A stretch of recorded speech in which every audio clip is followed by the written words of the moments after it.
একটি মসলিন কাপড় তৈরিতে 50 মেট্রিক কাউন্ট থেকে 1000 মেট্রিক কাউন্টের সুতা লাগে। সহজ করে বললে আমরা সাধারণত যে কাপড় ব্যবহার করি তা তৈরিতে 150 থেকে 200 মেট্রিক কাউন্টের সুতা লাগে। ফলে এমন সূক্ষ্ম সুতা তৈরি করাটা কতটা সম্ভব?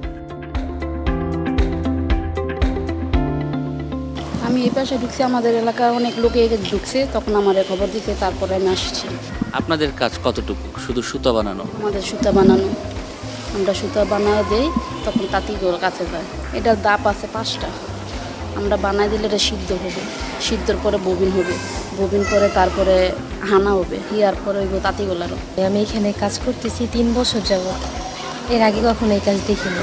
ফুল যে তৈরি করা হয় ওই কালারের সুতা, ওই তুলাটা কালারটা আলাদা কালার।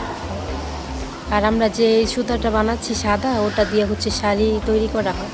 এটা কালার তোলা, এটা শাড়ির মধ্যে ফুল উঠানো হয়, এই কারণে এটা কালার। যারা এই কাজ করে মানে তাদের এই হাতটারে অনেক যত্নভাবে রাখতে হয়, মসৃণভাবে রাখতে হয়। মানে রাতে অথবা জেল অথবা মেরিল জাতীয় জিনিস ব্যবহার করতে হয়, যাতে হাতটা যত মুসলিম থাকবো অত সুতাটার কোয়ালিটি ভালো হয়, কোয়ালিটি সুন্দর আসে। আর হাতে যদি কোনো স্পট হয় তখন সুতাটার কোয়ালিটি ভালো আসে না, সুতাটা বারবার ছেড়ে ডিস্টার্ব দেয়। বেশি গরম যখন হয় তখন এই সুতাটা মচমুচে হয়ে যায়, মচমুচে হলে তখন সুতাটা বারবার ছিঁড়া যায়, তখন কোয়ালিটিটা সুন্দর আসে না, সুতাটাও ঠিক মতো আসে না। আবহাওয়া বেশি ঠান্ডার কারণেও সুতাটা তখন নর্মাল হয়ে যায়, নর্মাল হলেও তখনও সুতাটা আসে না, তখন সুতাটা বারবার ছিঁড়া যায়।